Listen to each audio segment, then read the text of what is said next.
Saya dan rekan-rekan kemarin di Komisi 5 membahas pimpinan ketua terkait dengan bidang pendidikan ini, karena sebelumnya kami di Komisi 5 ini keliling sekolah ke Sumatera Selatan, SMA dan SMK, bahkan sampai ke pelosok. Tidak lain dan tidak bukan, yang selalu dicurhatkan kepada kami adalah terkait dengan gaji honor guru SMA dan SMK yang besarannya kadang-kadang 300.000, kadang-kadang di bawah itu, walaupun lebih tidak banyak dari itu. Dan ini pun diterima hanya berapa bulan sekali.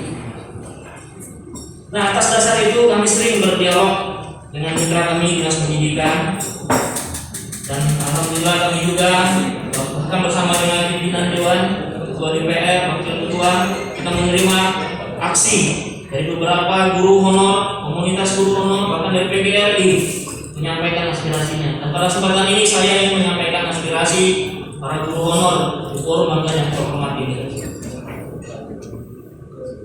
Ada lebih kurang 10.000 guru honor yang ada di Sumatera Selatan ini.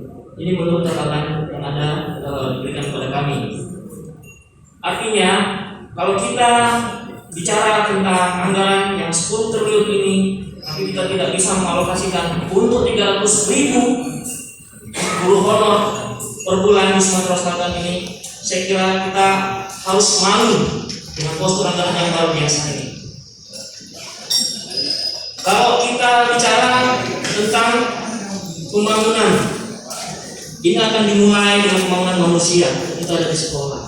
Dan sejak ada Undang-Undang 2014 tentang pemerintahan daerah, peralihan wewenang SMA dari kabupaten ke kota, ini dirasakan sangat merugikan para bapak ibu guru kita. Dulu mereka di kabupaten kota mendapatkan insentif dari bupati dan wali kota, dan ketika berpindah ke provinsi ini hilang sama sekali.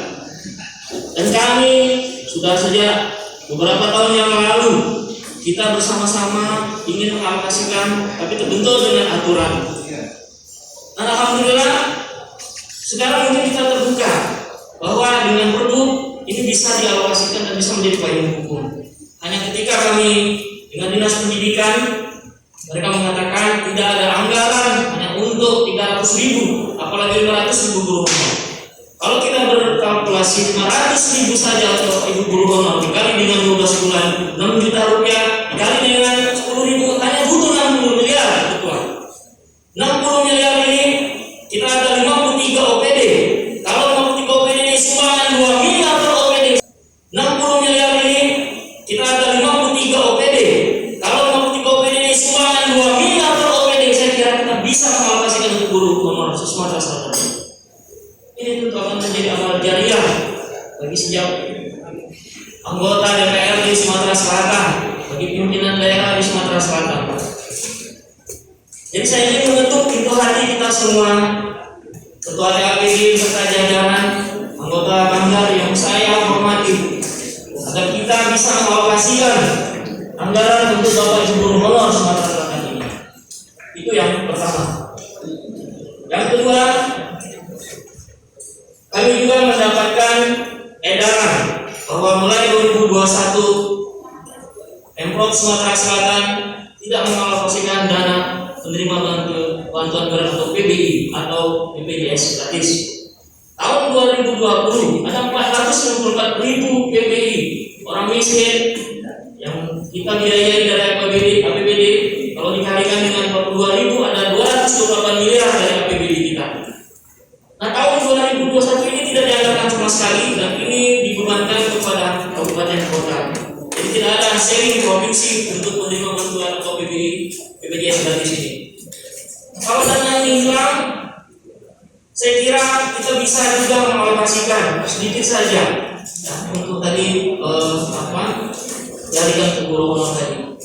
Ada juga pertanyaan dari masyarakat, jadi kalau kita ada sharing dari pemerintah Provinsi Sumatera Selatan, apa peranan Provinsi Sumatera Selatan terkait dengan orang-orang yang tidak mempunyai BPJS gratis ini? Nah, terkait dengan hal itu, yang terakhir yang ingin saya sampaikan, Ketua, rekan-rekan anggota Banggar yang saya banggakan, ada 2,7 juta PBI APBN untuk Sumatera Selatan ini. Sedangkan penduduk miskin yang tadi saya baca barusan diberikan ada 12,6%. Artinya kalau kita lihat tidak sampai 1,9% miskin di Sumatera Selatan. Dan kalau data ini betul-betul diduduki, maka 2,7 juta PPN tadi selesai untuk orang miskin di Sumatera Selatan. Maka banyak orang yang mampu pun bisa dibiayai oleh PPN. Tapi permasalahannya pimpinan tidak keluarnya data antara Dinsos, Dinkes, Dukcapil terkait dengan data orang miskin di Sumatera Selatan ini. Maka pada forum yang terhormat ini, forum bangga ini, kita bersama-sama berpikir bagaimana kemudian kita bisa mengalokasikan 2,7 juta tadi. Jangan lupa subscribe, share, komen, dan like ya.